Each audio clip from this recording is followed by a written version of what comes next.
65 के बाद ऐसा क्या हुआ कि बिहार लगातार उसके बाद नीचे लुढ़क रहा है।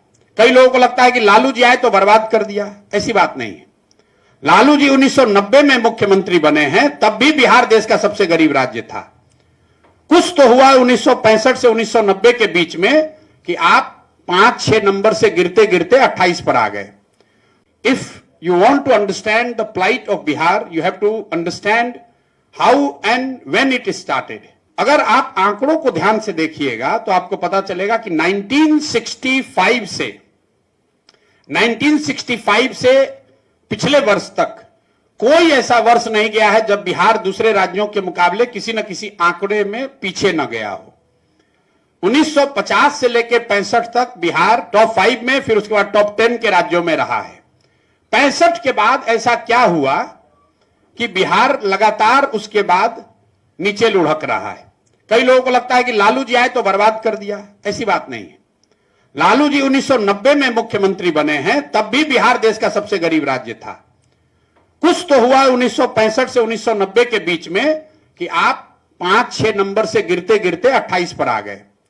तो उसको ध्यान से अगर आप देखिएगा तो आपको पता चलेगा कि 1967 से 1990 तक, आप में से जो लोग सीनियर लोग हैं और थोड़ा बहुत भी राजनीति में अगर रुचि रखते हैं तो आपको पता चलेगा कि 1967 से 1990 तक 23 साल में बिहार में 32 से ज्यादा सरकारें बनी हैं। 32 से ज्यादा सरकार, 5 बार गवर्नर रूल इंक्लूडेड। तो कोई 5 दिन के लिए मुख्यमंत्री बना, कोई 1 साल के लिए बना, कोई 2 महीने के लिए बना, कोई 6 महीने के लिए बना, कोई 1-1.5 साल के लिए बना। एक बड़ा लंबा राजनीतिक अस्थिरता का दौर रहा।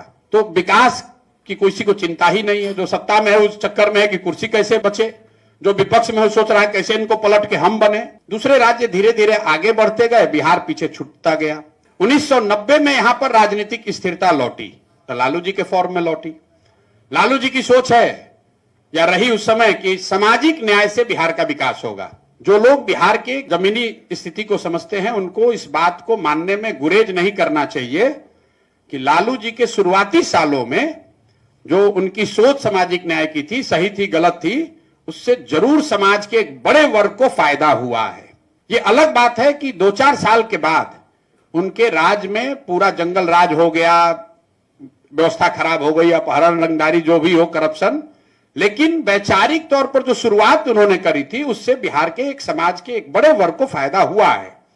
लेकिन आर्थिक नजरिए में लालू जी ने कुछ प्रयास नहीं किया। दूसरा जो उन्होंने बड़ी दूसरी गलती करी, गलती जानबूझ के किया या उनकी समझ का फेर है, कि जिन वर्गों को उन्होंने आवाज दिया उन वर्गों के बच्चों के पढ़ाई की बात नहीं की। जिन वर्गों को उन्होंने आवाज दिया उनको उन्होंने जमीन नहीं दी। और तीसरा, उन्होंने उन परिवार के लिए, अपने उन जाति के लोगों के लिए भी उन्होंने पूंजी व्यापार की व्यवस्था नहीं की। नतीजा क्या हुआ कि जिन वर्गों की राजनीति वो किए वो लोग भी और पीछे छूटते चले गए। वो आवाज लगा रहे हैं, लालू जी के नाम पर झंडा उठाए, उनका आवाज बुलंद किया, लेकिन उनकी अपनी शैक्षणिक या आर्थिक स्थिति नहीं सुधरी। उसके बाद 2005 में नीतीश बाबू आए। पहले 5 साल में आपको हमको बिहार सुधरता हुआ दिखा, बिल्कुल दिखा। वो इसलिए दिखा कि बेस इतना कम था, कमरे में अंधकार बहुत हो तो एक दिया भी कोई जलाएगा तो प्रकाश दिखने लगेगा। 2005 से लेकर 2012-13 तक नीतीश जी का जो 20 साल का शासन काल है, इसको 2 भाग में सीधे बांट दीजिए, तब आपको समझ में आएगा कि 65 से 90 में क्या हुआ। नीतीश कुमार वही हैं, व्यवस्था वही है, बिहार की सरकार वही है, समाज वही है, जाति वही है। लेकिन 2005 से लेकर 2012-13 तक जो नीतीश जी की सरकार चली उसमें बिहार सुधरता हुआ दिखा। और 2013 से लेकर अभी तक जो सरकार चल रही है उसमें आपको बिहार बिगड़ता हुआ दिख रहा है। ऐसा क्यों? ऐसा इसलिए कि 2005 से लेकर 2013 तक बिहार में एक स्थिर सरकार चल रही थी जो नीतीश और भाजपा की सरकार थी। 13 के बाद 25 तक नीतीश जी की ये 7वीं सरकार है। हम लोग ऐसे हंसी में कहते हैं पलटू राम इधर पलटता है उधर पलटता है। ध्यान से देखिएगा तो 13 के बाद ये नीतीश कुमार की 7वीं सरकार है। 13 में मोदी जी आए तो मोदी जी से अलग होकर नीतीश कुमार माइनॉरिटी की सरकार बना लिए, वो पहला प्रयोग हुआ। फिर लोकसभा 14 में उनकी पार्टी चुनाव हार गई तो अपना पद छोड़कर मांझी जी को बना दिए, वो दूसरी सरकार हुई। फिर मैं यहां आया, उनको समझाया वापस आने के लिए, तो मांझी जी को हटाकर खुद बने, तो वो तीसरी सरकार हो गई। फिर महागठबंधन के साथ चुनाव जीते, वो चौथी सरकार हुई। फिर 2 वर्ष में भाग के भाजपा में चले गए, वो 5वीं सरकार हुई।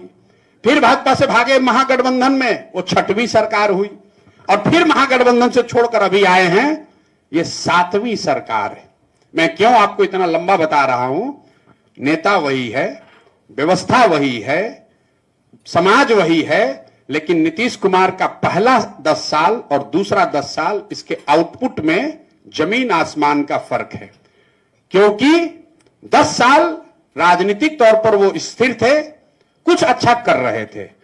अगला 10 साल अब उनको एक ही चिंता है, कुर्सी बची रहे। अंदाजा लगाइए कि 70 में जो मुख्यमंत्री रहा होगा, उसकी भी यही चिंता है किस तरह कुर्सी बचा रहे। 80 में जो मुख्यमंत्री था, उसको भी यही चिंता था कि हमारी कुर्सी बची रहे। तो राजनीतिक अस्थिरता का लंबा दौर और वैचारिक स्तर पर शिक्षा में इन्वेस्ट न करने की वजह से यहां पर परेशानी हुई। 1955 में बिहार और तमिलनाडु बराबर थे। आज तमिलनाडु का एनुअल बजट है 7.5 लाख करोड़, बिहार का एनुअल बजट है 2.8 लाख करोड़। आपसे 3-4 गुना बजट के टर्म में 4 गुना बड़ा हो गया। One single differentiator has been the investment in education. जो द्रविडियन आंदोलन हुआ, वहां पर भी यही हुआ, ब्राह्मणिकल ऑर्डर को हटाओ, जो यहां पर सामाजिक न्याय की बात है, यही द्रविडियन आंदोलन में भी हुआ है। The difference has been 2, 1 investment in education and second, समाजवाद के नाम पर कैपिटलिस्ट को भगाया नहीं गया। बिहार में यह समाजवादी विचारधारा इतना अंदर चला गया है कि यहां पर कैपिटलिज्म को, बिल्कुल कैपिटल को लोग गुनाह मानता है। मुख्यमंत्री यहां किसी बिजनेसमैन से नहीं मिलते हैं। तमिलनाडु में, केरल में लोग मिल रहा है, यहां पर नहीं मिलता है। इसी वजह से हम लोग पीछे छूट गए।